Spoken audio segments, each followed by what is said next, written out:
Revisando estos 4 grupos virales y vamos a hacer una pequeña mención al virus de la rubiola, ¿sí?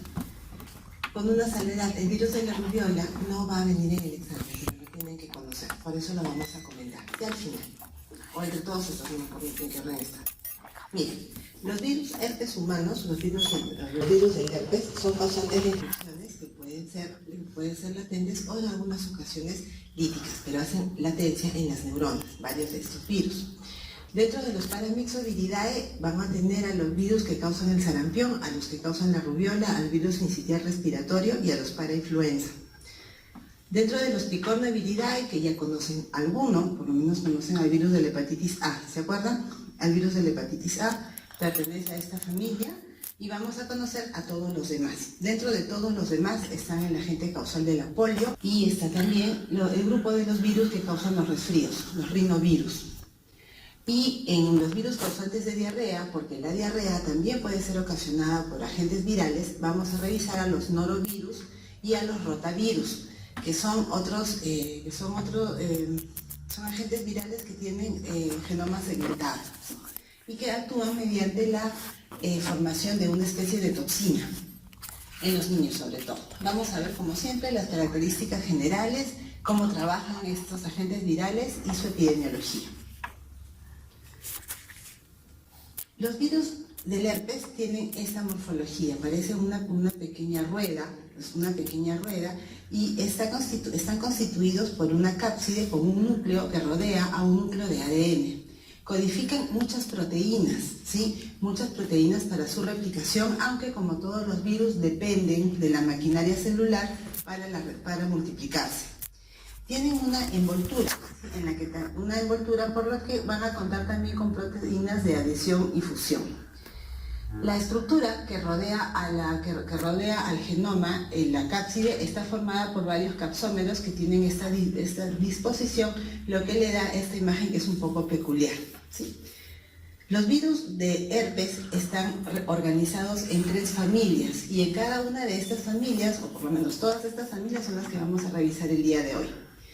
Los virus tienen en común su genoma, su replicación, que es igual para todos, ¿sí? Y la capacidad de producir infecciones latentes y cuadros de recurrencia ante un estímulo.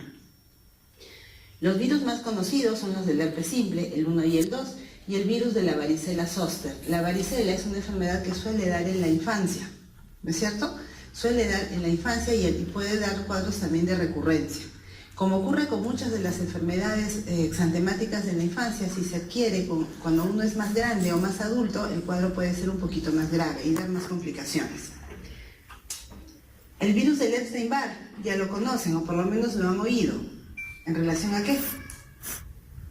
Hemos hablado un poquito del virus del Epstein-Barr, ¿se acuerdan? Hablamos de él como el agente causal de la mononucleosis infecciosa, ¿sí? Y como uno de los cuadros con los que se suelen confundir las primeras manifestaciones por la infección del VIH, ¿se acuerdan? En las primeras manifestaciones del VIH hay un cuadro similar a la mononucleosis que es producida por este virus. El virus del herpes humano 8 se relaciona también con la aparición de una enfermedad o de un cuadro común en los pacientes VIH positivos, ¿sí? El sarcoma de Kaposi. El citomegalovirus es causa de malformaciones congénitas y también vamos a revisar dentro de este grupo de los beta herpes viridae a los virus herpes humanos 6 y 7. Todo esto solamente en los virus de herpes. La replicación de los virus de este grupo es bastante peculiar. ¿Por qué? ¿Se acuerdan ustedes que hemos estado revisando en las diferentes replicaciones que los virus van a formar proteínas grandes, ¿no es cierto? Proteínas grandes y algunas las hemos llamado proteínas de formación temprana y otras de formación tardía. Cada una de estas proteínas va a escindirse después para constituir una de las estructuras virales. En este caso ocurre más o menos lo mismo, pero no ocurre en 2 pasos ni 1, sino en 3. Los virus de este grupo tienen la capacidad de unirse, ¿sí? Tienen glicoproteínas al exterior que permiten la unión y la fusión de las membranas, tanto del virus como de la célula a la que van a afectar. Y van a sintetizar 3 grupos de proteínas. Van a sintetizar unas proteínas temprana inmediata, y además en esta segunda parte se sintetiza y se replica el genoma, y finalmente la síntesis de proteínas conocidas como tardías. Estas proteínas tardías son las que sirven para formar toda la estructura del virus. Así armado parece bastante complicado, y en realidad es un poquito complicado, pero tienen que recordar aquí la forma bastante peculiar en que se hace la síntesis proteica de los componentes virales, ¿sí? En 3 etapas. En la segunda de estas etapas es donde se forma el genoma, y finalmente las proteínas estructurales se forman en la etapa final, en la tercera etapa. Estas proteínas van a pasar por varias fases. Primero van a ser inmaduras, luego ya son las glicoproteínas maduras, ¿sí? Y van a constituir ya el virión. Acuérdense que este es un genoma ADN, razón por la cual se replica ¿dónde? En el núcleo, a excepción de qué virus. ¿Cuál es el virus ADN que no se replica en el núcleo? ¿Se acuerdan de los poxvirus? Sí. Se replican en el citoplasma. Bueno, este es un virus ADN y se replica como debe ser, en el núcleo. Finalmente, el virus puede salir por exocitosis o en algunos casos también por lisis, por cualquiera de los dos mecanismos. Aquí está. La glicoproteína se une a un receptor. Estos virus tienen un tropismo limitado. Luego hay una fusión de las envolturas, la nucleocápside se va al citoplasma y las proteínas y las enzimas que están en el tegumento. ¿Se acuerdan esa estructura del tegumento, la que estaba entre la nucleocápside y la envoltura? Esas proteínas y enzimas se van al citoplasma. La nucleocápside se une a la membrana celular y el genoma, ¿sí?, es llevado al núcleo y ocurren los procesos de transcripción, como ya hablamos. Las precoces inmediatas, las precoces y las proteínas tardías. En la segunda etapa de este proceso es cuando se va a formar también el genoma. Los factores propios del virus que éste va llevando y los factores nucleares, o sea, lo que va a encontrar este virus en el núcleo de la célula en donde se va a replicar, es lo que determina qué tipo de infección pueden producir los distintos tipos de herpes. Los virus de herpes pueden hacer infecciones que destruyen a la célula, ¿sí?, infecciones persistentes, ¿se acuerdan de las infecciones persistentes? Y también infecciones latentes, como ocurren en los casos de los virus del herpes. La expresión posterior de genes precoces y tardíos, o sea, cuando estos genes precoces y tardíos se expresan de manera posterior, ¿sí?, durante la replicación, indica que la infección que va a producir el virus va a destruir a la célula. El genoma va llevando su ADN polimerasa, ¿sí?, y cuando esta proteína actúa y se forma el genoma ADN, también se han formado ya las procápsides. ¿Se acuerdan? Esos elementos muy numerosos que rodean al genoma se forman de manera independiente y van al núcleo, pero vacías. Cuando llegan al núcleo, se rellenan con el ADN que ya se formó, ¿sí?, y se ensamblan. Cuando el ADN, como les decía, rellena la cápside. El virus adquiere su envoltura y puede salir dependiendo de la infección que va a producir por exocitosis o por lisis celular. Los dos primeros virus que vamos a estudiar dentro de este grupo son los virus del herpes 1 y del herpes tipo 2. ¿Sí? Son virus exclusivamente de los humanos que se suelen adquirir por contacto directo, ¿sí?, y dependen del tejido afectado. El virus puede entrar por diversas mucosas, ¿sí?, por la vía oral, por la vía genital, por la conjuntiva, y también pueden llegar al tejido cerebral. Los efectos citopatológicos directos, ¿sí?, dependen del tipo de infección que va a producir. Este virus hace una infección lítica en estas células y puede producir una infección latente en las neuronas.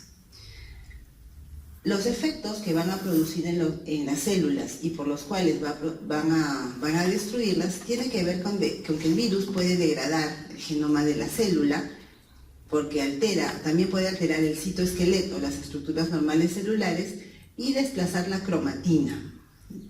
Este desplazamiento de la cromatina permite que en el núcleo se observen unas formaciones características conocidas como los cuerpos de Cowdry A. Son elementos de inclusión.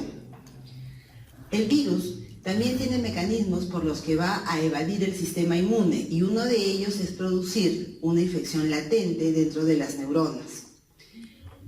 Esta infección latente, ¿sí?, va a conllevar a una situación de recurrencia, es decir, el virus se queda dentro de una neurona y se va a reactivar mediante algún estímulo. Los estímulos los tienen ahí: el estrés, la radiación, los rayos ultravioleta de tipo B o la fiebre estimulan una replicación del virus a nivel del nervio, ¿sí?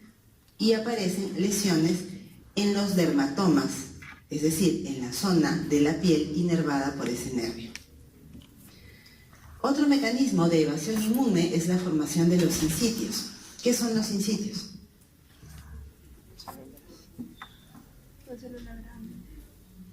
Cuerpos, ya. ¿Alguien tiene alguna otra idea? ¿Qué es un sincitio? ¿Cómo se forman?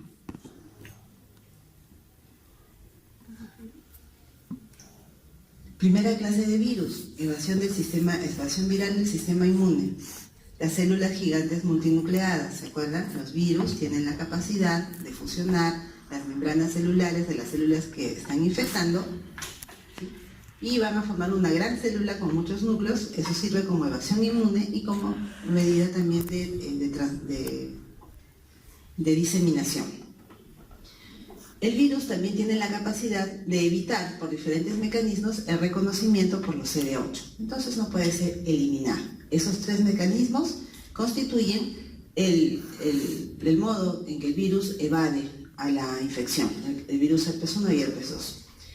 Otra vez, estos virus, al tener esta situación, se reactivan se reactivan por un estímulo o por inmunosupresión. ¿Han escuchado ustedes o han visto a personas que cuando están sometidas a un estrés muy grande les aparecen lesiones vesiculares solamente en una franja del tórax o del abdomen?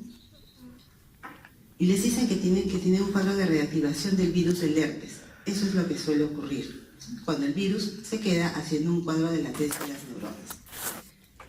Los anticuerpos que se forman contra las glicoproteínas de la envoltura viral, ¿sí?, solamente limitan la diseminación, es decir, impiden que se vaya por más zonas del organismo, pero no detienen la infección. Los virus del herpes simple, ¿sí?, son exclusivos, son patógenos humanos exclusivos. Se transmiten, están presentes en el líquido de las vesículas, porque estos virus van a producir lesiones vesiculares en la saliva y en las secreciones vaginales. Como el virus hace una infección latente, una persona tiene este cuadro de por vida y constituye, ¿sí?, una fuente de contagio en las infecciones recurrentes. Resaltado para que no se olviden, y con la palabra generalmente, las vías por las que se contraen los virus del herpes simple 1 y 2 generalmente son las que ven ahí. El virus de herpes simple de tipo 1 por vía oral y el tipo 2 por vía sexual. Generalmente, ¿sí? Generalmente. Y van a producir los cuadros que ven ahí. El virus 1 entra por contacto bucal a la cabeza, en intercambio de secreciones de saliva, que pueden ser en los besos, compartir vasos, ¿sí?, o también cepillos dentales contaminados con la saliva de una persona enferma. Si una persona se toca la boca, puede también llevar esa infección a la piel. La autoinoculación también es frecuente y se sabe que a los 2 años 90% de las personas ya han formado anticuerpos contra el virus. Es decir, en algún momento de la vida hemos tenido contacto con este virus. El virus de tipo 2 se transmite por contacto sexual, por autoinoculación y de la madre al hijo. En los neonatos de madres que están infectadas y pasan el virus a su hijo, los cuadros se caracterizan porque presentan enfermedad diseminada que puede ser bastante grave, y el niño contrae la infección al pasar por el canal del parto, en cuello uterino, y ocurre una infección ascendente primaria. También pueden pasar al ser transmitidos por contacto sexual, por cualquier contacto de este tipo, ya sea por los genitales, por la zona anorrectal, y también se puede transmitir por la faringe, por la bucofaringe. La infección inicial de este virus es más tardía que el virus del herpes simple 1, por la misma forma de contagio. Otra vez acuérdense, y esto es importante, generalmente estas son las vías de contagio. Las manifestaciones, ¿sí?, tienen que ver con la vía de contagio. Miren, los dos pueden hacer encefalitis, pueden hacer enfermedades orales como gingivoestomatitis, amigdalitis o el herpes labial, aparición de las lesiones vesiculares alrededor de los labios, que es una de las manifestaciones más frecuentes. Hay un herpes producido por el tipo 1 que se conoce como el herpes de los gladiadores. Es una enfermedad, ¿sí?, que se transmite por contacto directo con las lesiones y se disemina por todo el cuerpo, por toda la piel. Pueden aparecer también lesiones producidas tanto por el virus del herpes 1 como el herpes 2, lesiones vesiculares en las puntas de los dedos. Esas lesiones se conocen como panadizo herpético y son producidas por cualquiera de las dos. Se sabe que el herpes de tipo 2 es mucho más frecuente que produzca cuadros genitales porque su vía de transmisión más frecuente es esa. La localización de las lesiones, ¿sí?, que aparecen en el glande, en el tallo del pene, y en las mujeres en el cuello uterino y en la vulva, se caracterizan por ser lesiones vesiculares que están sobre una superficie eritematosa. Como les decía, también el tipo 2 puede producir el panadizo herpético, y este tipo 2 es el que produce el virus del herpes simple neonatal, que en algunos casos puede ser bastante grave, ¿sí?, porque puede haber una enfermedad diseminada que puede tomar también el sistema nervioso central y producir un daño neurológico en el recién nacido. Muy bien. El virus del herpes simple, para estudiarlo en el laboratorio, tenemos que emplear como muestra, ¿sí?, el líquido de las vesículas, la muestra de las lesiones, líquido que provenga de las lesiones. Se utilizan o se emplean algunas técnicas como el frotis de Zank, ¿sí?, que se hace un raspado en la base de la lesión, la técnica de Papa Nicolau y a veces también la biopsia. Los efectos citopatológicos característicos del virus ustedes ya los conocen. Forma sin sitios, el citoplasma se baloniza, parece una gran pelota inflada, como si estuviera inflada, y aparecen los cuerpos de Cowdry A, que se observan en el núcleo. Aislar el virus es la prueba definitiva. No se realiza con tanta frecuencia porque eso toma un poco más de tiempo, pero sí es importante, pero lo que nos puede ayudar es observar en cualquiera de estas técnicas los efectos citopatológicos del virus en la célula.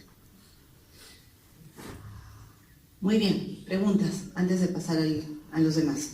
Preguntas sobre el virus del herpes, o por lo menos del herpes 1 y del herpes 2. ¿Han traído caramelitos?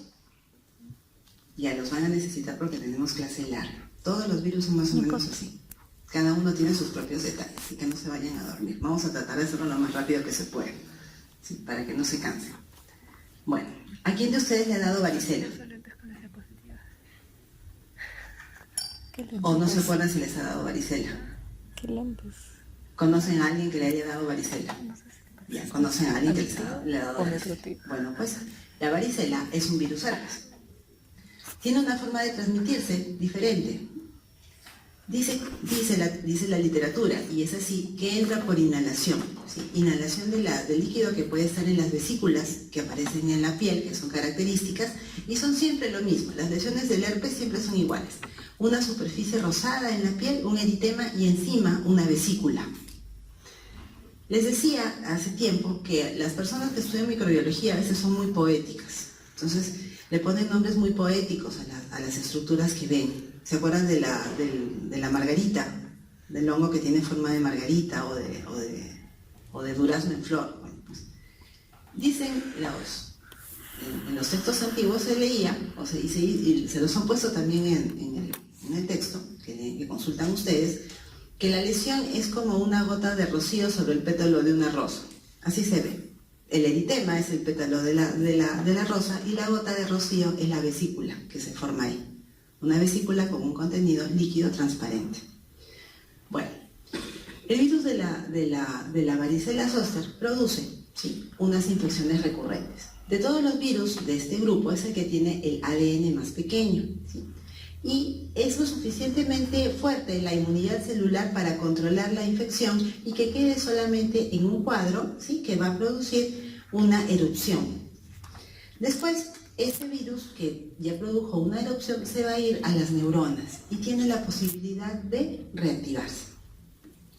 Esta varicela es muy contagiosa en las zonas o en las poblaciones que son muy vulnerables, generalmente los niños. Es una de las infecciones que suele ocurrir en la infancia.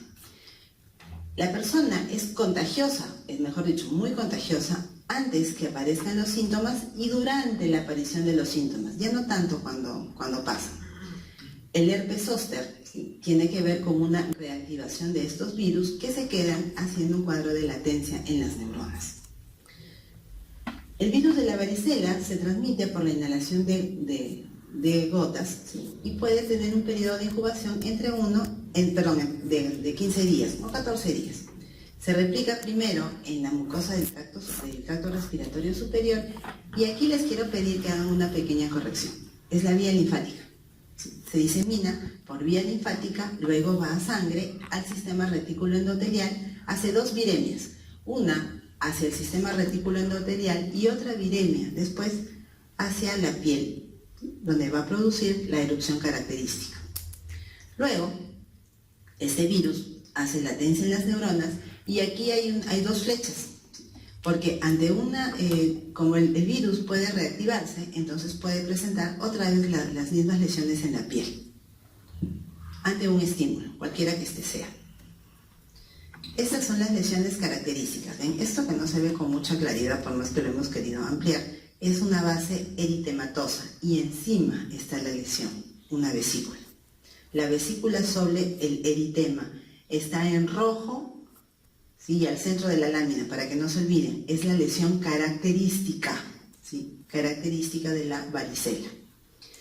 Aparece generalmente en la cabeza y el tronco y durante la evolución de la enfermedad van a encontrar las lesiones en diferentes estadios, en diferentes fases. Van a haber pústulas y costras y cuando aparece la costra, la lesión se vuelve muy pruriginosa, es decir, pica, y pica bastante.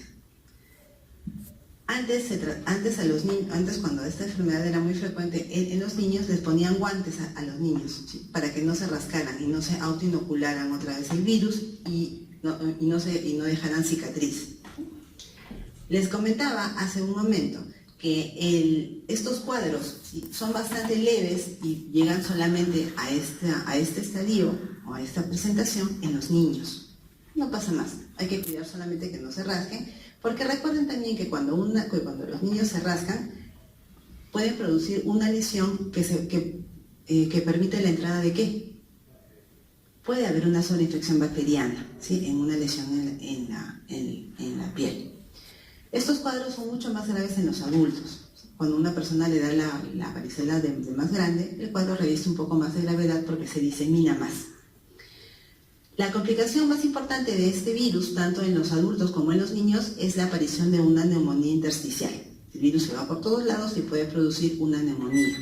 Esta neumonía ataca al 20% de los pacientes, es mortal en el 20% de los pacientes pediátricos y 30% de los pacientes adultos cuando tienen la infección.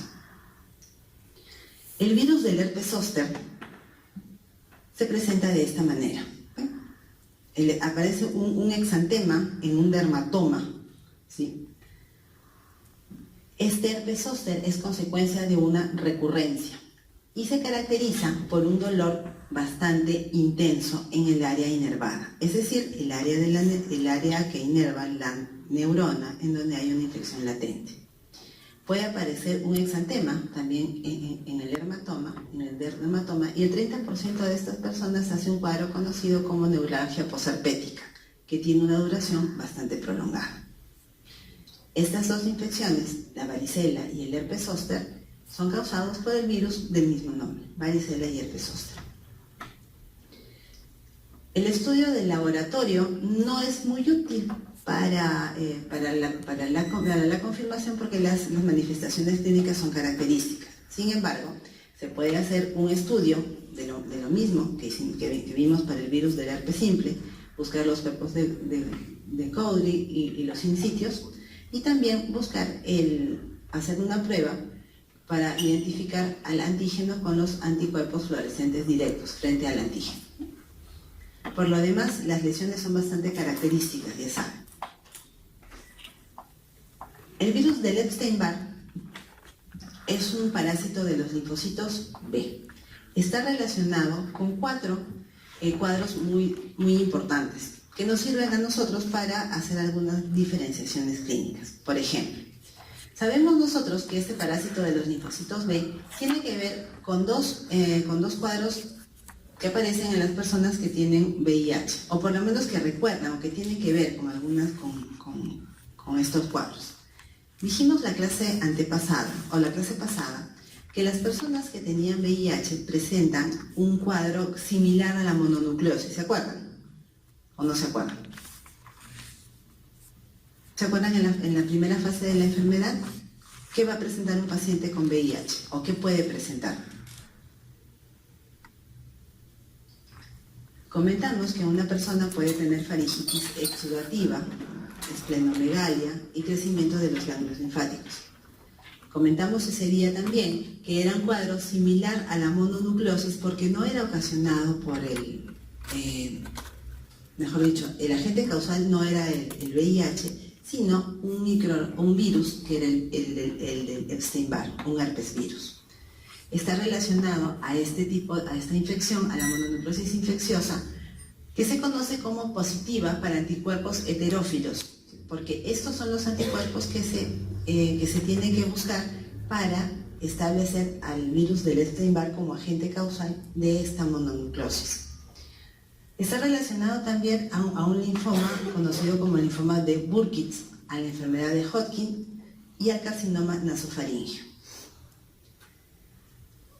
El virus del Epstein-Barr es bastante complicado, pero no lo es tanto. Miren, tiene un tropismo limitado y lo que limita este tropismo es la presentación o que encuentren a este receptor, el CD3, miembro del complemento. Este CD3 se encuentra en los linfocitos B y en el epitelio de la bucofaringe y de la nasofaringe. Este virus se une a su receptor y va a producir 3 cosas. Puede ocurrir que se replique en los mismos linfocitos o en las células que son permisivas, que produzca una infección latente, ¿sí? En los B, cuando los linfocitos C son competentes, o porque estimule e inmortalice los linfocitos B. ¿Qué quiere decir que un virus inmortaliza una célula? ¿Qué va a hacer el virus cuando es un virus inmortalizante?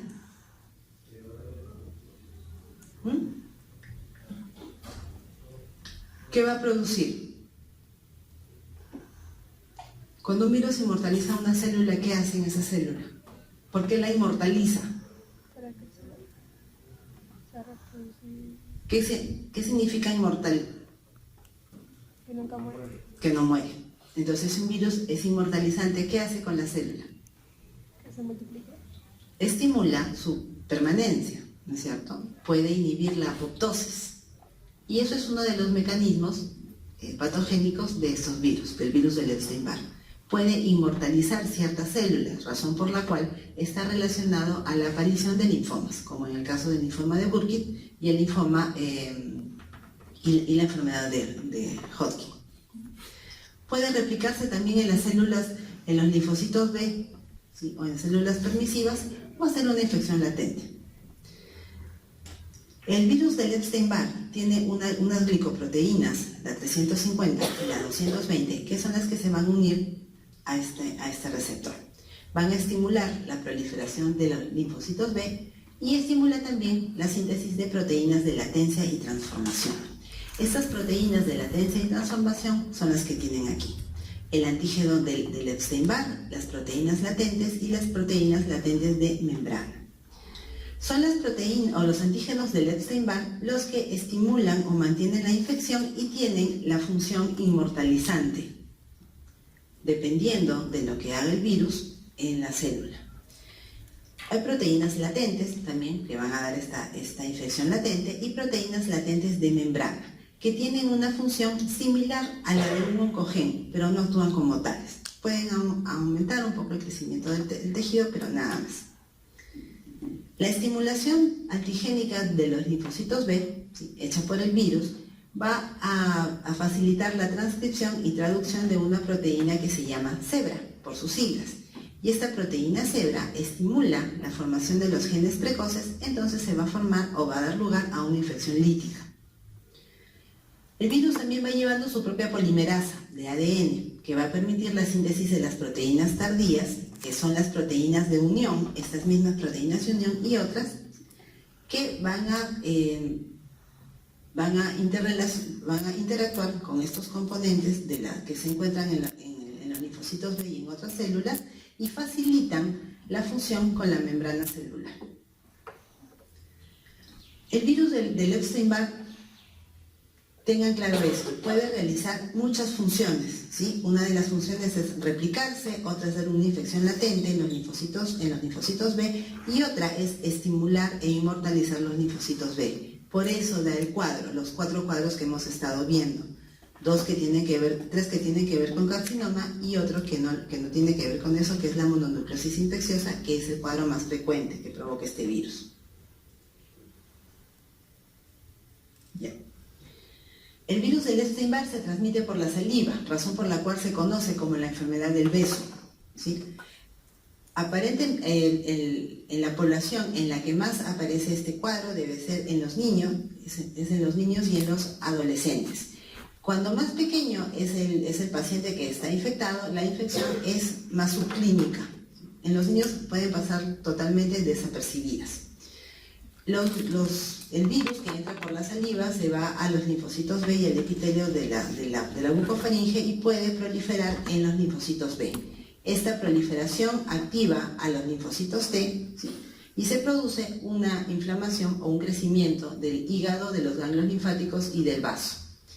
Aquí pueden ocurrir 2 cosas: o la enfermedad se resuelve o entra en una fase de latencia que va a derivar en una inflamación. ¿Qué puede ocurrir también? El virus que se elimina por la saliva, se puede eliminar por la saliva y puede producir al momento del ingreso una inflamación en las vías respiratorias y producir una faringitis. Cuando el virus estimula la proliferación de los linfocitos B, se forman los anticuerpos conocidos como heterófilos, que son característicos de esta enfermedad.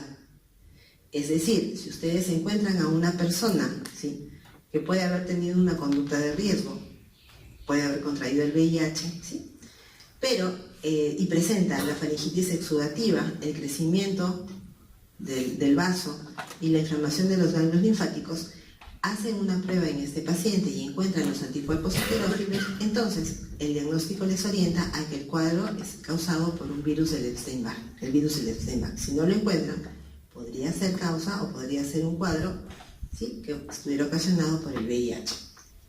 Bueno, ¿dónde estamos? Aquí. Cuando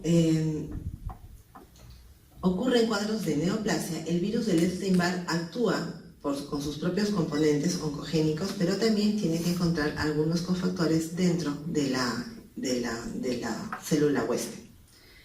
Pueden aparecer cuadros linfoproliferativos en los cuadros de SIDA y también en los pacientes que han sufrido un trasplante. La activación de los linfocitos T, he olvidado de decirles, comporta o trae como consecuencia la aparición de linfocitos que son atípicos, conocidos como células de Downey, ¿sí? Aparecen a la segunda semana y pueden constituir del 10 al 80% de todos los leucocitos. ¿Muy complicado? Solamente acuérdense de las 3 cosas que puede hacer, a las 3 células que va y lo que puede hacer. La clave para acordarnos bien de lo que hace el virus del Epstein-Barr es saber los 4 cuadros que produce. La más característico y lo más fácil, la mononucleosis infecciosa. Puede producir un linfoma, y así es linfoma, tiene que ver, acuérdense siempre que es con los linfocitos B. La enfermedad de Hodgkin también tiene que ver con un cuadro de inflamación de los ganglios linfáticos y el carcinoma nasofaríngeo, cualquiera de esos cuatro. Bien, la mononucleosis infecciosa, ¿sí?, es un cuadro que se presenta por una respuesta inmunitaria muy activa de los linfocitos T. Acuérdense que se va al vaso, ¿no es cierto? Hay una esplenomegalia porque produce inflamación, entra por la saliva, entonces tiene que pasar primero por la faringe y va a causar una faringitis de tipo exudativo y una gran fatiga. Esto también es característico del cuadro. ¿Por qué? Esta fatiga tiene que ver con la gran cantidad de energía que se consume por la activación de los linfocitos T. El cuadro, cuando se hace crónico, porque generalmente es agudo, puede ser recurrente y aparecer en ciclos, ¿sí? Y se caracteriza por una fatiga crónica. Está relacionado también con las enfermedades linfoproliferativas que tienen que ver con los linfocitos B. Algunas personas que no tienen inmunidad de los linfocitos T la pueden sufrir porque carecen de las defensas de esta parte de los mecanismos de manera congénita. Aquí están relacionados el linfoma de Burkitt y el carcinoma nasofaríngeo. Es poco frecuente que aparezcan estas leucoplasias vellosas orales, ¿sí? Pero cuando aparecen se relacionan a pacientes que han tenido trasplantes, pero es poco frecuente. Ya. En el laboratorio ayudan muchísimo las manifestaciones, ¿sí? Siempre acuérdense de esa triada que no pueden olvidar. La esplenomegalia, el crecimiento de los ganglios y la faringitis exudativa. Son las tres características de la mononucleosis infecciosa. ¿Que no saben de qué es? Ya, primero no saben de qué es. ¿Cómo confirman que es del Epstein-Barr? Cuando encuentran los anticuerpos heterófilos, ¿sí? Eso es lo que les confirma que el virus, o sea, que el agente causal es el virus del Epstein-Barr.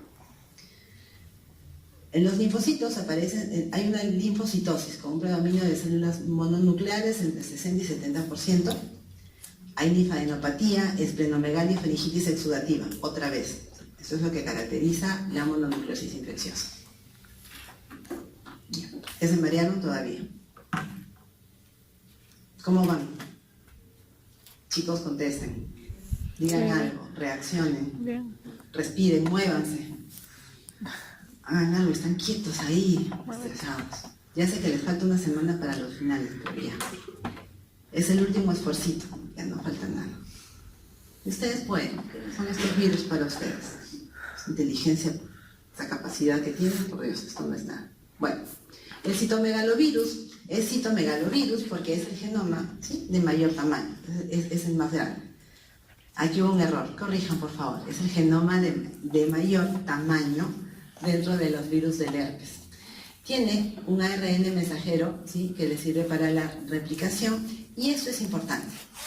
Dentro de las enfermedades congénitas, ¿sí?, el citomegalovirus es la causa viral más frecuente. El virus que está involucrado es el que está involucrado con mayor frecuencia en las enfermedades congénitas. Es exclusivo de los humanos y se replica con lentitud en las células pluripotenciales, monocitos, linfocitos, estroma y médula ósea. SP son los efectos citopatológicos o citopatogénicos. Se aprecian entre los 7 y los 14 días y puede realizar una latencia en los linfocitos T y en los macrófagos y en algunas otras células también. Estas son todas las vías de transmisión. Se puede transmitir por vía sexual, de la madre al hijo, por vía oral, transfusiones y trasplantes. Los cuadros son generalmente muy graves en personas inmunodeprimidas, como son los recién nacidos, ¿sí?, y los pacientes que tienen VIH.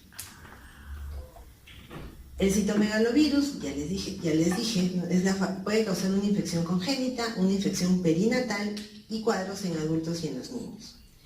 En la infección congénita, el feto se va a infectar a partir de la sangre de la madre en una infección primaria, ¿sí?, o en el cuello uterino, si es que la mamá tiene una recidiva, ¿sí? Los niños que nacen con esta infección o con este cuadro se caracterizan por ser de talla pequeña, presentar trombocitopenia y algunas zonas de calcificación intracraneal. La infección perinatal tiene que ver con madres que han tenido reactivaciones, ¿sí?, Y los niños son los que van a difundir la enfermedad. Los niños y los adultos, en los adultos la enfermedad es una enfermedad de transmisión sexual, ¿sí? Y el título de los virus está más alto en el semen, de todas las secreciones. Puede producir un cuadro también como mononucleosis infecciosa, pero ¿cuál es la característica? Los anticuerpos heterófilos son negativos. En los inmunodeprimidos puede producir cuadros pulmonares, que siempre son mortales sin tratamiento, cuadros a nivel del ojo, en retinitis, colitis, que es bastante frecuente, y esofagitis. Generalmente estos cuadros aparecen en los pacientes VIH positivos. El citomegalovirus se caracteriza por una presentación bastante peculiar. Las células en ojo de búho son características patognomónicas del citomegalovirus, no se vayan a olvidar. Es una célula citomegálica. Hay un mayor tamaño con un cuerpo de inclusión dentro del núcleo en la zona central, que es muy denso. Pueden estudiar también el antígeno vírico, ¿sí? por la técnica de isoinmunofluorescencia, o hacer un cultivo celular que toma muchas semanas. Ya. Acá terminamos con los herpes. El virus del herpes 6 y 7, conocidos como los roseolovirus, el 6A, el 6B y el 7. ¿Qué es lo importante aquí? Son los agentes causales de la roseola o exantema súbito, otra enfermedad de la infancia. Esta enfermedad se caracteriza por una fiebre muy alta y un enrojecimiento de la cara y el tronco. Hace un cuadro latente en los linfocitos T que dura toda la vida. El virus del herpes 6, ¿sí? puede dar un síndrome como la mononucleosis, ¿sí? y linfadenopatía en el adulto. Se replica en la glándula salival y se transmite por esta misma vía, por la saliva. Los linfocitos CD4, ¿sí? o los monocitos, también son lugares de infección latente, y en ellos se produce un efecto que modifica la estructura celular y se ven unas células grandes y refringentes. Se activa esta enfermedad en algunos casos en situaciones del síndrome de inmunodeficiencia adquirida. El virus del herpes humano 8 o el virus del herpes 8 es el virus asociado al sarcoma de Kaposi, otra enfermedad oportunista en el estadio SIDA. Las proteínas de estos virus estimulan el crecimiento y anulan la apoptosis de las células. Estas proteínas pueden dar dos tipos de reacción. Un cuadro que se llama homólogo, que es positivo a esta interleucina 6, o análogo, que es antiapoptosis. El que codifica esta proteína hace las dos funciones, y el que tiene solamente esta es antiapoptosis. También actúan a nivel de las quimiosinas, y lo que hacen es producir el crecimiento de células policlonales para la formación de lo que ven aquí, el sarcoma de Kaposi, unas tumoraciones muy vascularizadas que aparecen sobre todo en los pacientes VIH. Ya, chicos, terminamos con el herpes. Preguntas. ¿Qué tiene que recordar de los herpes? Las vías de transmisión, las manifestaciones más importantes y esa replicación en 3 partes, ¿sí? La primera parte, que son las células, se replican las proteínas tempranas precoces, después las precoces, junto con el genoma, y después las proteínas tardías, que son las estructurales. Eso es lo importante. Y acuérdense que pueden hacer infecciones de 3 tipos. ¿De qué tipos? ¿Pueden hacer infecciones de qué tipo? Si salen por exocitosis, algunos harán infecciones de qué tipo. Líticas, latentes y persistentes. Hacen las 3, ¿sí?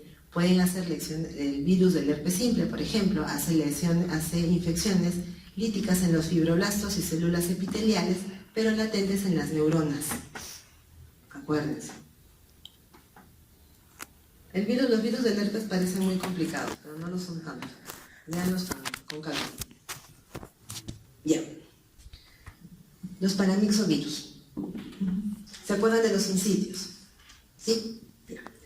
Aquí está, pues. el virus sincitial respiratorio del género Pneumovirus de esta familia, su característica principal es producir sincitios, el virus sincitial respiratorio. Conocen al sarampión. Nadie lo ha padecido porque ahora ya hay vacuna, ¿cierto? No hay vacuna, hay vacuna para el sarampión, pero hay algunos lugares en donde no se vacunan las personas.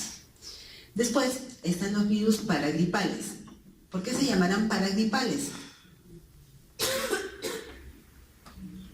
Porque se parecen a la gripe, se parecen a la gripe, y son 4. Se diferencian de acuerdo a la estación y a la gravedad. Y finalmente a las paperas, pues el virus que produce las conocidas como paperas, cuyo nombre correcto es parotiditis, inflamación de las glándulas parótidas. Todos estos virus o todas estas enfermedades están comprendidas dentro de la familia Paramyxoviridae. Estos virus no se van a olvidar mucho de ellos.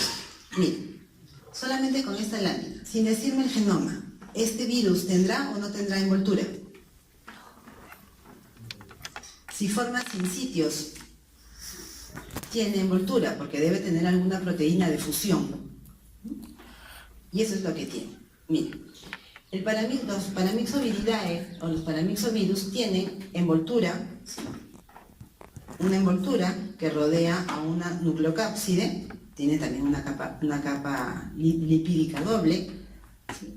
Tiene una nucleocápside que rodea a un genoma ARN de cadena negativa simple, una sola cadena de ARN de sentido negativo. Este es el tamaño que tiene y está constituido también por una nucleoproteína. Esta nucleoproteína es estructural, tiene también una polimerasa, ¿sí? Que sirve para la síntesis del ARN, y una proteína conocida como L, una proteína de gran tamaño, que es una polimerasa de ARN. Todo esto está dentro de una nucleocápside y por fuera hay una envoltura. Esta envoltura tiene proteínas, o glicoproteínas, conocidas como mayores y menores. Las proteínas mayores son las más importantes.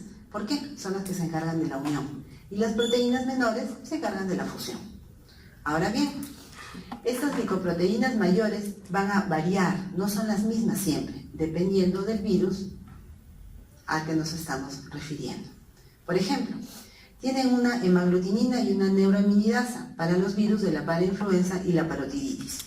La proteína de unión del virus del sarampión es una hemaglutinina y el virus sincitial respiratorio tiene como proteína de unión a una glucoproteína conocida como G. Ya está. 3 proteínas de adhesión, cada una de ellas para un determinado virus. Y lo tienen aquí, tienen que mirar más. Relación. Estas proteínas están presentes en qué otro virus? El virus de la gripe o de la influenza. Como este es parecido, tiene las mismas, pues. Ya está, ya no se confunden. Y el de la parotiditis. Miren, este virus, ¿sí?, tiene una replicación bastante simple. Si es un virus ARN, ¿dónde se replicará? En el citoplasma. Perfecto. Este cumple, es decir. La proteína de adhesión se une con su receptor. La hemaglutinina, la neuroaminidasa y la proteína G se unen al ácido ciálico. El virus del sarampión tiene sus propios receptores, el CD46 y el CD51. Luego de la adhesión viene la fusión. El virus tiene que pegarse o fusionarse con la membrana celular. Para esta fusión es imprescindible que esta proteína F, conocida como proteína de fusión, se escinda y se parta o se divida, ¿sí?, en F1 y F2. A ver, ahí arriba, ¿quién se está durmiendo abrazado a su mochila? Despiértense, por favor, todavía falta un montón. ¿Quién es? Ay. Bueno, después de que esta proteína F se escinde en F1 y F2, se produce la fusión. El ARN negativo, de sentido negativo, entra al citoplasma, ¿no es cierto?, y va a sufrir la transcripción. El proceso es el mismo, se forma un molde, si esto es negativo, el molde es de ARN positivo para la formación del genoma viral, y el ARN mensajero traduce a las proteínas. Los virus se van a ensamblar ¿sí? Ensamblan a las proteínas, y las de matriz van igual que para el virus de la influenza, ¿se acuerdan? Van hacia afuera, las micoproteínas externas, y hacia adentro se quedan las proteínas de matriz. El virus, el genoma, una vez formado, migra hacia esta zona, ¿sí? Y el virus va a salir por gemación. Ya está. Es bastante simple en realidad. Lo que tiene que recordar aquí son los receptores. El resto del mecanismo es el mismo. ¿Alguna pregunta, chicos? Aquí adelante. ¿Alguna pregunta? El virus se adhiere, ingresa, pierde la cubierta viral y todo el procedimiento es el del que ya hablamos. No se olviden tampoco que aquí tiene que haber una decisión previa de la proteína F para la activación del mecanismo de la fusión. Después lo demás es lo mismo. Este es el detalle. La proteína de fusión, cuando está activada, ¿sí? En algunos de los virus, forma el sincitio. El sincitio es característico de los paramyxovirus. Característico, hasta tienen un virus que se llama así, virus sincitial. Entonces, este es característico. Y tienen que tener a la proteína de fusión activada. ¿Y cómo se activa esa proteína? Cuando se escinde, en F1 y F2. El virus del sarampión es bastante simple. Se sabe que entra por las vías respiratorias y el receptor se une a estos, y la proteína de unión se une a estos receptores que ya saben. Hay una replicación primero en las vías respiratorias y se va a diseminar por vía linfática. Pasa a la sangre y de la sangre se va a todos estos lugares. Se va a las conjuntivas, al tracto respiratorio, a la vía urinaria, a los vasos sanguíneos pequeños, al sistema linfático y al sistema nervioso central. Una vez que está ahí, que se va a todos estos sitios, las células endoteliales, ¿sí? Que están infectadas por el virus, más los linfocitos T, más la activación de los linfocitos T, ¿sí? Van a condicionar la aparición de la erupción. Cuando la erupción aparece, y este es el cuadro más frecuente, una persona adquiere inmunidad permanente contra el virus. Y hasta aquí no hay problema, la erupción es lo menos complicado. El problema viene, ¿sí? Cuando este virus que se va a cualquiera de estos lugares, ¿sí? Produce cuadros como la encefalitis postinfecciosa, que tiene una etiología inmunopatológica. El sistema inmune no reacciona bien y forma anticuerpos contra las mismas células del sistema nervioso central. Puede producirse una panencefalitis esclerosante subaguda. Ya, el nombre es bastante largo, pero recuerden solamente esto. En esta panencefalitis esclerosante, el virus, ¿sí? No se queda como debería estar, sino cambia. Sufre una especie de cambio estructural y es un virus defectuoso, se conoce como virus defectuoso, que infecta al sistema nervioso central y se deposita ahí, actúa a largo plazo. Y después puede ocurrir también que hay una falta de curación, ¿sí? O una infección aguda y se resuelve, y muchas veces puede tener un resultado fatal porque se hace una infección diseminada, ¿sí? Y el paciente muere. Por lo general, la mayoría de los casos de sarampión quedan aquí. Para prevenir todos los demás es que se ha elaborado la vacuna. El virus del sarampión es muy contagioso, es una enfermedad muy contagiosa que se transmite por vía respiratoria y después de un periodo de incubación aparecen los pródromos. Nada específico. Tos, secreción nasal, conjuntivitis, irritación de la conjuntiva y fastidio a la luz. Esto quizás sea un poco más característico, pero no es exclusivo. Después de 2 días aparecen las manifestaciones características. Estas manchas de Koplik son características del sarampión, características únicas patognomónicas, donde aparecen en la mucosa frente a los molares inferiores. Y son manchitas entre blanco y azul, pequeñitas, bastante pequeñitas. Después de medio día o de un día completo aparece el exantema. Manchas y pápulas confluyentes, es decir, que se van a ir juntando unas con otras, ¿sí? Y cuando aparecen, cuando estas manchas ya están en la piel, ya aparecen los primeros anticuerpos. En 48 horas, como máximo, el exantema ya está por todo el cuerpo. Las complicaciones más severas o más preocupantes son la neumonía, que es la más grave, los cuadros de encefalitis o la panencefalitis esclerosante subaguda, producida otra vez por un virus defectuoso. El virus se altera por alguna razón, ¿sí? Y puede producir este cuadro. Para el estudio, para el diagnóstico del virus del sarampión, el cuadro es bastante característico, sobre todo ¿qué manifestación? El exantema o las manchas de Koplik. ¿Qué es característico del sarampión? Las manchas de Koplik. El cultivo es difícil y si se trata de hacer el cultivo se tiene que utilizar células de la especie humana o de mono, ¿sí? En donde se utiliza como muestra todo lo que ven aquí. Acuérdense que el virus se va por todos lados. Los antígenos se pueden encontrar en las secreciones respiratorias, células epiteliales y orina. Se puede hacer un estudio del genoma, ¿sí? Acuérdense que cuando el exantema está y hay anticuerpos, ¿sí? Y se puede utilizar la punción de Gienza en muestras respiratorias y orina y se van a ver células gigantes multinucleadas, ¿sí? Los sincitios. Para prevenir a la vacuna, para prevenir la infección, se pone una vacuna con virus vivo atenuado. ¿Qué es un virus vivo atenuado?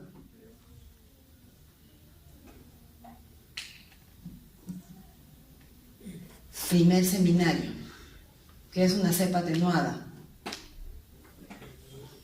de un virus, de lo que sea. ¿Qué significa atenuado? ¿Producirá la enfermedad? No, pero puede producir ¿qué cosa? Anticuerpos, una respuesta protectora, ¿sí? El virus se coloca, la vacuna se coloca a los 2 años junto con el de la parotiditis, paperas y la rubiola. Ok.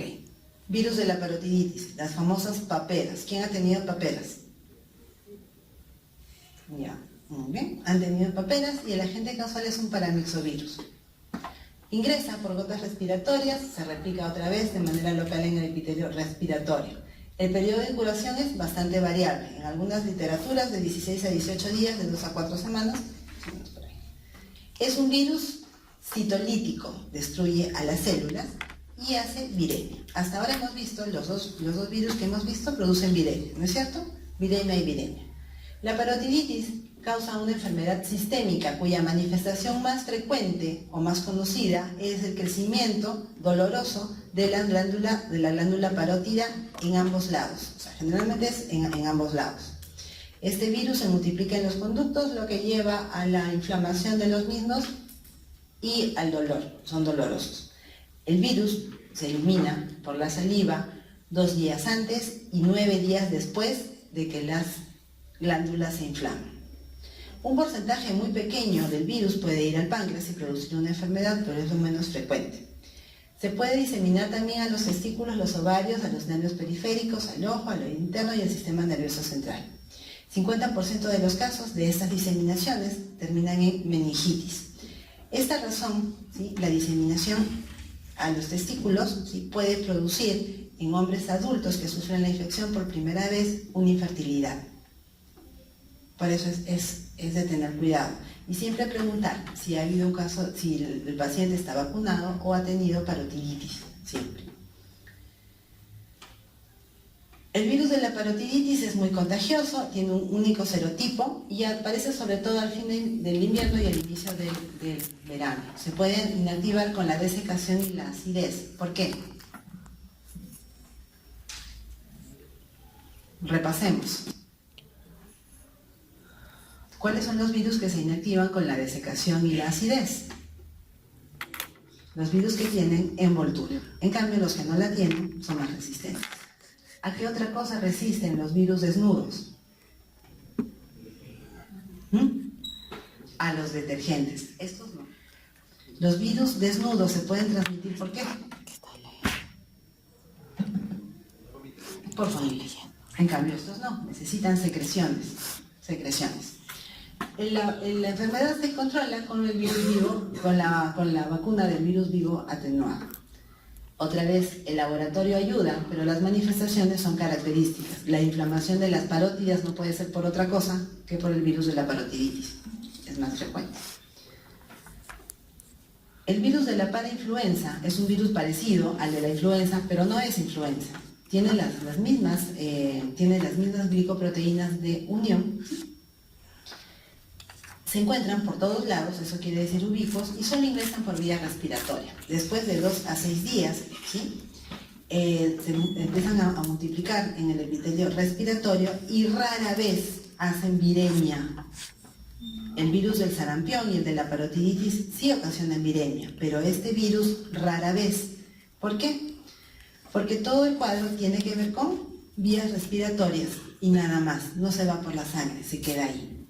Les dije al principio que había 4 tipos de virus de la parainfluenza y estos 4 tipos se diferencian por la época del año en que se manifiestan, ¿no es cierto? Y el tipo de enfermedad. Por ejemplo, el tipo 1 y el tipo 2, que aparecen en el otoño, y el tipo 3, que está todo el año, dan enfermedades similares a los resfríos, pueden dar bronquiolitis y neumonía. En los lactantes, estos 3 tipos dan un cuadro muy severo que se llama laringotraqueobronquitis. Es una inflamación severísima de todos estos tejidos que puede producir el cierre de la vía respiratoria. Se conoce esto como CRUP. El tipo 4, ¿sí? Da un cuadro moderado y ataca a niños y adultos. Hay una respuesta protectora breve, pero cuando hay reinfecciones, estas reinfecciones no son tan severas. ¿Qué se observa en este virus? La aparición de sincitios, ¿sí? Característico de sincitios, hemaabsorción y hemaglutinación, pues porque tienen esas 2 proteínas, la hemaglutinina, ¿sí? que ocasiona estos 2 fenómenos. El virus sincitial respiratorio, ya para terminar con los paramyxovirus, se transmite por la misma vía. En la hemaglutinina es inactiva y no tiene neuroaminidasa. ¿Cuál será su proteína de unión? La G, la glicoproteína G. Forma sincitios y no hace viremia. Pueden aparecer infecciones leves porque hay epidemias todos los años. El virus se transmite por vía respiratoria y tiene un periodo de incubación de 4 a 5 días. Otra vez se replica por primera vez en el epitelio respiratorio, ¿sí? Y tiene acción directa viral en ese epitelio. Activa los mecanismos inmunes. Este virus sincitial respiratorio puede producir 3 tipos de cuadros: la bronquiolitis, el catarro nasal, ¿sí? Y la neumonía. La bronquiolitis es el más frecuente, ¿sí? Y también el más grave en niños menores de 1 año. Así como en el virus de la parainfluenza había una inflamación muy severa que podía cerrar la vía respiratoria, acá hay una necrosis de los tejidos del bronquio y del bronquiolo que va a formar unos tapones. Estos tapones pueden cerrar la vía respiratoria. Es decir, tanto el virus de la parainfluenza como el virus sincitial respiratorio pueden producir obstrucción, pero por diferentes mecanismos. El de la parainfluenza, ¿sí? Por una inflamación de los tejidos, y por la destrucción de estos mismos tejidos que forman un tapón, ¿sí? Que cierran la vía respiratoria. Muy bien, terminamos con los paramyxovirus. Preguntas. ¿Qué es importante que recuerden de eso? Siempre la formación de sincitios. Sí, que a pesar de tener todos envoltura, cada uno de estos virus tiene receptores, ¿sí? Y proteínas de unión diferentes, ¿sí? Que no todos hacen viremia y que 2 de ellos, el sincitial respiratorio y el parainfluenza, se quedan en la vía respiratoria. Los otros 2, la parotiditis y el sarampión, se van por todo el organismo, hacen viremia. ¿Muy complicado? No tanto. No para ustedes en todo caso. Los picornavirus son los virus más pequeñitos que existen. ¿Conocen ustedes ya un picornavirus? ¿Cuál es? Hepatitis A. Dilo fuerte. Hepatitis A. Bueno, ya, no tienes una cara. Te estás muriendo. Que produce hepatitis. La hepatitis A. El virus de la hepatitis A pertenece a este grupo. Bueno. El virus de los grupos de la familia Picornaviridae son los virus más pequeñitos que existen, ¿sí? Tienen un ARN simple y cápsides, son virus desnudos, razón por la cual deberían salir y salen efectivamente por lisis celular, a excepción del de la hepatitis. Esa es la excepción. Tiene una proteína BP1 y luego un cañón, una especie de cañón que es el que sirve para la unión a los receptores, que es protegido por anticuerpos neutralizantes. Tiene 2 polipéptidos, el BP1 y el BP4, ¿sí? Este BP4 proviene de la escisión del BP0, ¿sí? Y sirve para darle solidez al virión, es el que le da la firmeza y la estructura a este virus. Tiene una proteína BPG que está unida al genoma y se encarga del empaquetamiento de los nuevos viriones. Los virus de esta familia se clasifican en varios grupos. Nosotros conocemos al hepatovirus y lo vamos a revisar un poquito también aquí porque en algunos casos lo consideran como un enterovirus. Pero en todo caso nosotros ya lo conocemos, sabemos cómo se transmite, que es por vía fecal oral, ¿no es cierto? Y que produce infecciones agudas y crónicas, ¿cierto? El virus de la hepatitis A. ¿Qué tipo de infecciones produce el virus de la hepatitis A? Solamente aguda, solamente aguda. Bueno, dentro del grupo de los enterovirus están los virus de la polio, los virus de Coxsackie A y B, el ecovirus y los enterovirus, así se llaman. Y aquí están los virus que nos atacan todos los años, los rinovirus. Estos rinovirus son los agentes causales de resfriado común y como ustedes pueden ver ahí tienen de 1 a 100 serotipos. Esa es la razón por la que todos los años, ¿sí?, o casi todos los años, nos resfriamos. Los picornavirus se caracterizan porque tienen un antropismo celular, pero a la vez comparten receptores. Por ejemplo, dentro del grupo de las inmunoglobulinas que actúan como receptores, están las que sirven para unirse a los poliovirus, a algunos virus Coxsackie y a los rinovirus. Las proteínas de adhesión intracelular, conocidas como ICAM de tipo 1, que se encuentran en fibroblastos y células endoteliales, sirven para la adhesión del 80% de los rinovirus y varios Coxsackie, los virus Coxsackie, tanto A y B. El factor de aceleración de descomposición, el CD55, ese sí es receptor solamente de los ecovirus. ¿Qué tienen que recordar? Que los picornavirus comparten receptores, entonces puede haber más de un agente causal, ¿sí?, para un mismo cuadro. Las manifestaciones tienen que ver con la especificidad, ¿no es cierto?, y el tropismo del virus para la célula huésped. Tiene que haber, primero, una unión. ¿Se acuerdan? Hay un cañón que sirve como unión, el virus ingresa, hay un cambio en el virión. El canal, la proteína BP1, que forma un canal, cambia y libera el ARN en el citosol. Ese sí se forma en el citosol, no hay problema con él. El genoma se va a unir al ribosoma y realiza el proceso de traducción. Todas las proteínas del virus se forman en un solo paso, toda la secuencia viral. Después, las polimerasas, ¿no es cierto?, o las proteasas virales cortan la parte del genoma, la parte de las proteínas que va a ir para cada estructura. Se forma un ARN viral con un modelo de cadena positiva y el virus se ensambla cuando ya están todas las proteínas y el genoma y salen por exocitosis, a excepción del virus de la hepatitis A, ¿sí?, que no produce lisicelular. Aquí está. El BP1 se une al receptor, ese es el cañón del que les hablaba, el ARN se libera, se une al ribosoma, se forma toda la poliproteína, la ARN polimerasa forma el molde y se hacen las copias para el genoma y para el ARN mensajero. La poliproteína BP1 y BP3 forman las unidades y se comienza a formar la procápside. Se inserta el genoma, la BP4 cuando ya se forma, completa la cápside y el virus sale por lisis, a excepción del virus de la hepatitis A. Tiene un efecto citopatológico porque anula la síntesis proteica del ARN del virus, o sea, favorece la formación del ARN mensajero viral sobre el ARN mensajero celular. Y el ARN celular no se va a unir al ribosoma porque ahí en el ribosoma está ya unido el ARN viral, el genoma viral.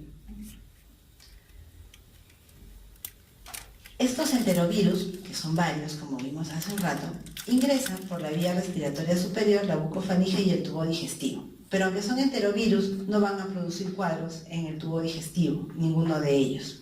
Se replican en varios lugares, en la mucosa, en el tejido linfoide, en las células M y en las placas de Peyer, pero no producen enfermedad a ese nivel.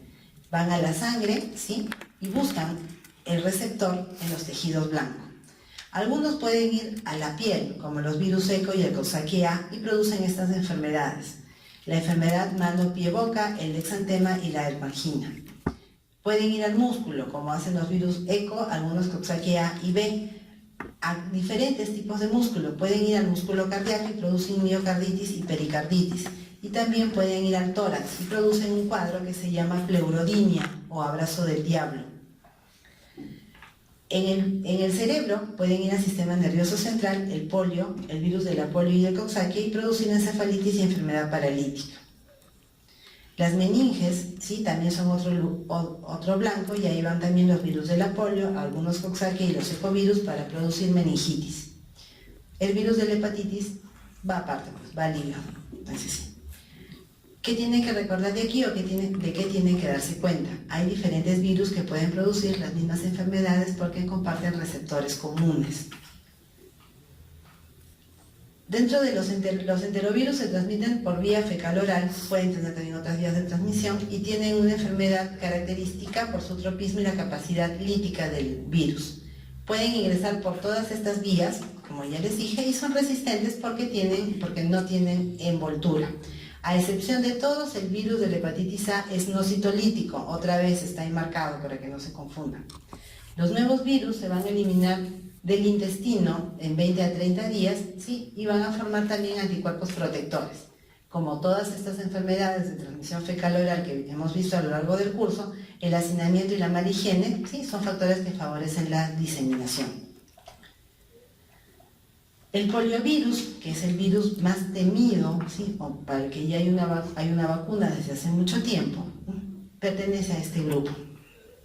Este virus ataca la musculatura esquelética y puede producir lisis en el sistema nervioso central. Puede producir parálisis cuando hay una gran cantidad de células dañadas. De esto depende qué tan extensa sea la parálisis. El poliovirus puede dar 4 enfermedades, o en todo caso daba 4 enfermedades cuando era más frecuente. Un cuadro asintomático, en el 90% de los casos, una poliomielitis abortiva o enfermedad menor, una poliomielitis no paralítica, conocida también como meningitis aséptica, una poliomielitis paralítica o enfermedad mayor, ¿sí?, que es el cuadro más grave, aunque es el menos frecuente, ¿sí?, es el más grave. Y el síndrome postpoliomielítico, que es un cuadro que aparece como una secuela después de 30 a 40 años de haber contraído el virus. Estas son las 5 enfermedades que puede dar el virus de la polio. Los virus del Coxsackie, ya vimos, producen la hepangina, la enfermedad mano-pie-boca, que son erupciones en estas zonas, ¿sí?, las lesiones vesiculares y meningitis aséptica. El Coxsackie B, ¿sí?, la pleurodinia, el enterovirus, ¿sí?, 70 Coxsackie A24, la conjuntivitis aguda hemorrágica, y el Coxsackie virus y el ecovirus pueden producir fiebre, un exantema maculopapuloso y un cuadro similar a resfrío común. ¿Todo lo más? Eso es todo lo que producen los virus de este grupo.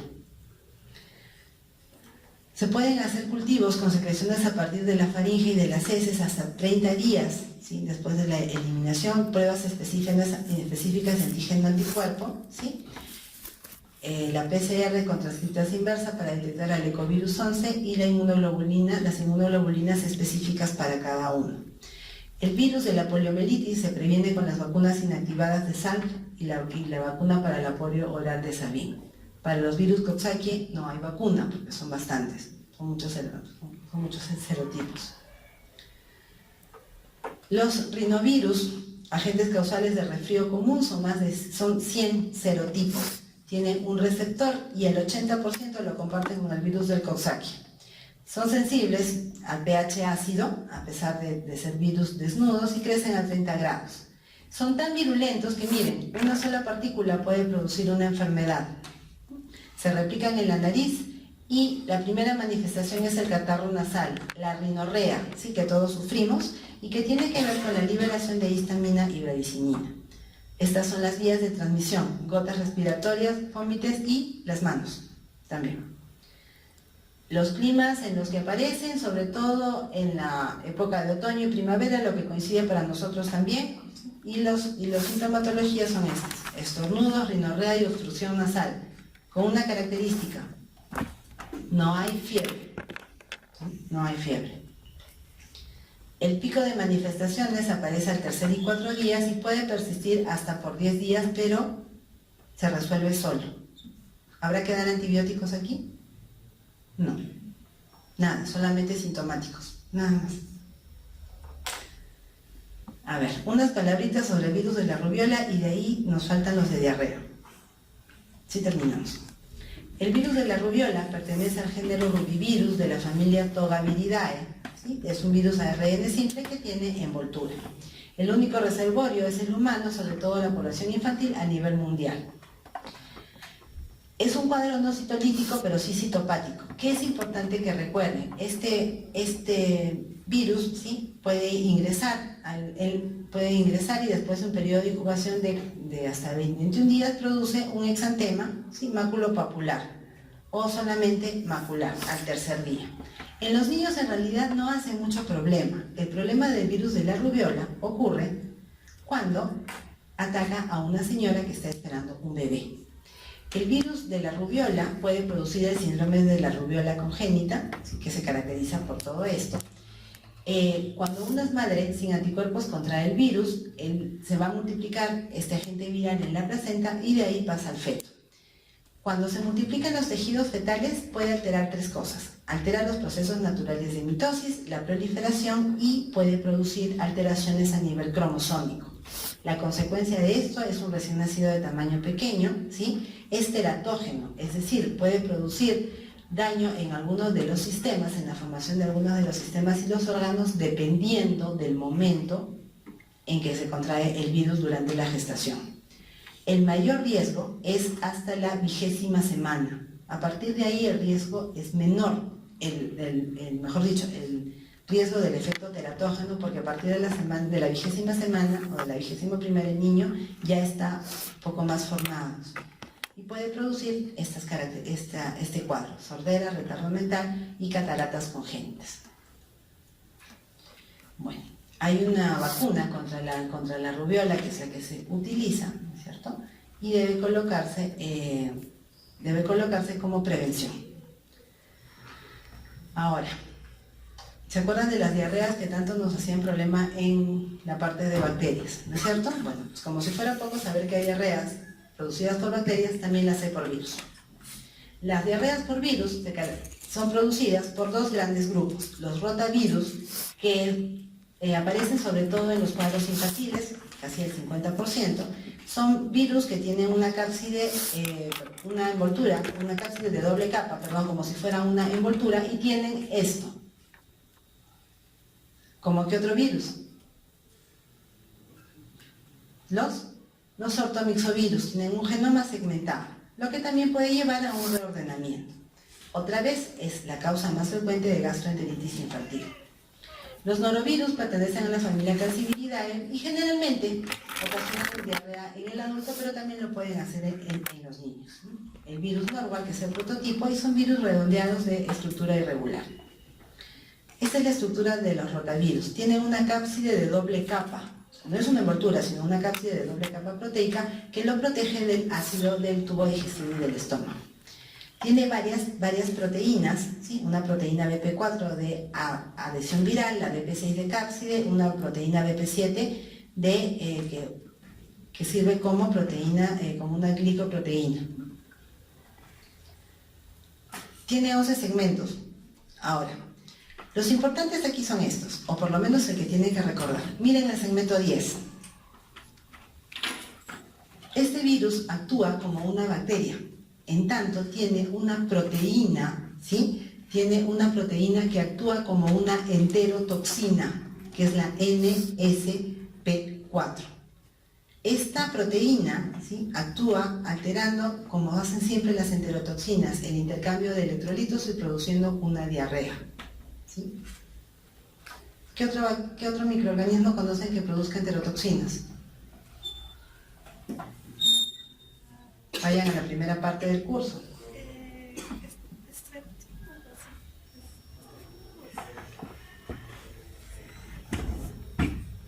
¿Qué bacterias conocen que producen enterotoxinas?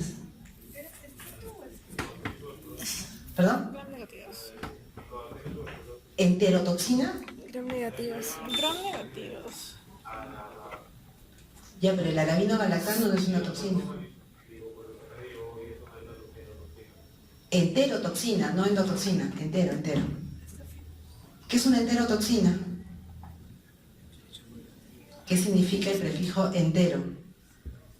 Intestino. Y una toxina, Toxinas del ¿qué intestino. bacterias conocen que produzcan enterotoxinas?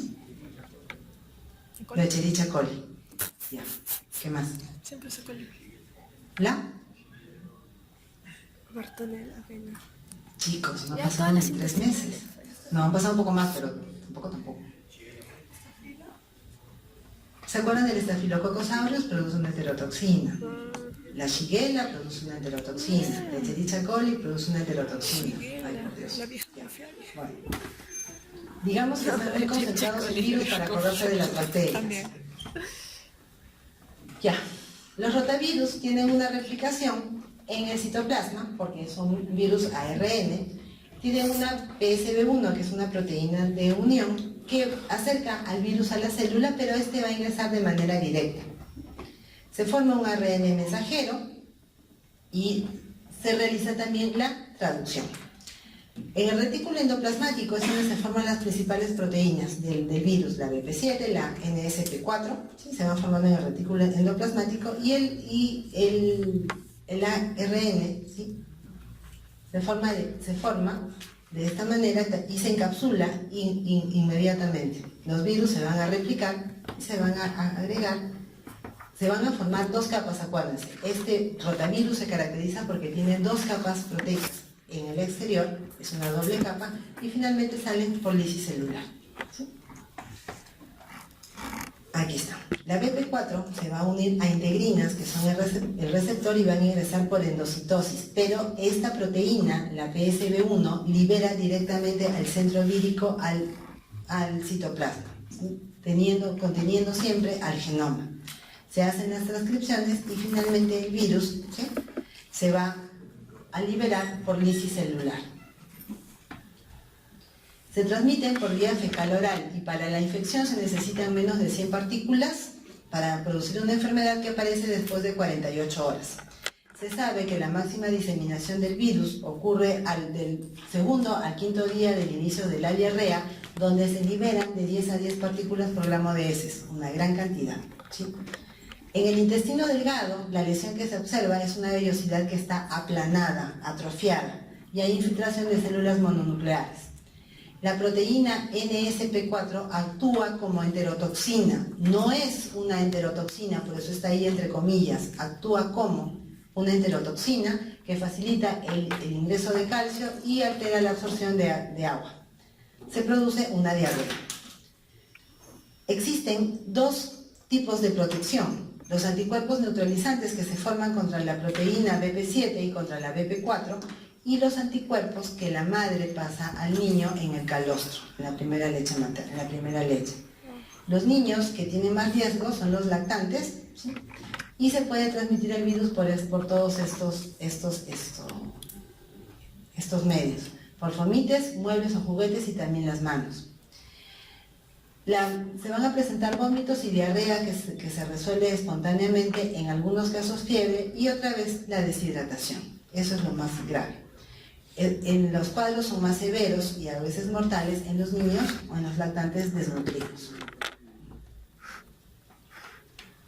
La detección del antígeno viral en las heces por los métodos de ELISA o por aglutinación del látex y observar partículas virales en el microscopio electrónico, que es lo menos frecuente. Hay una vacuna de rotavirus bovino recombinante contra BP4 o BP7 y el rotavirus humano atenuado, que debe colocarse a partir de los 2 meses, 2, 4 y 6 meses. Finalmente, para terminar, los norovirus pertenecen a la familia Calciviridae, que son virus redondeados e irregulares, ARN positivo, desnudos. Tienen una proteína viral G, que está ligada al genoma, ¿sí? Y se replican en una fase temprana y en una fase tardía. En la fase temprana se forman las poliproteínas que van a codificar a la polimerasa de ARN y en la tardía las que codifican a la cápsida. El norovirus tiene un periodo de incubación de hasta 48 horas y necesitan solamente 10 viriones para producir una enfermedad caracterizada por una diarrea acuosa porque hay una lesión en el borde del cepillo que altera la absorción de agua. Puede presentarse vómitos porque se retarda el vaciado gástrico. Y en el yeyuno aparece una vellosidad atenuada y formación de vacuolas, lo que no se observa con el caso de los rotavirus. Se diseminan hasta 2 semanas después de resuelto el cuadro y esta diarrea y la diarrea que se presenta es característica sin sangre. Pueden haber náuseas y vómitos y en los niños espasmo abdominal. Remite a los 3 días sin complicaciones, pero puede durar hasta 6 días más, hasta 6 días, y los brotes se producen en poblaciones cerradas por un brote común. Se transmite por vía fecal tanto cuando el agua ha sido contaminada por las heces o el vómito de la persona, porque por ahí también se van a eliminar los virus. Hay gran cantidad de virus desde el inicio de la enfermedad hasta 4 semanas después de la curación. Y en el momento de máxima excreción viral pueden haber hasta 5 millones de virus. Estas son las pruebas del laboratorio, pero sobre todo lo importante es dar medidas de soporte a las personas. Bueno, chicos, muchas gracias por haber venido.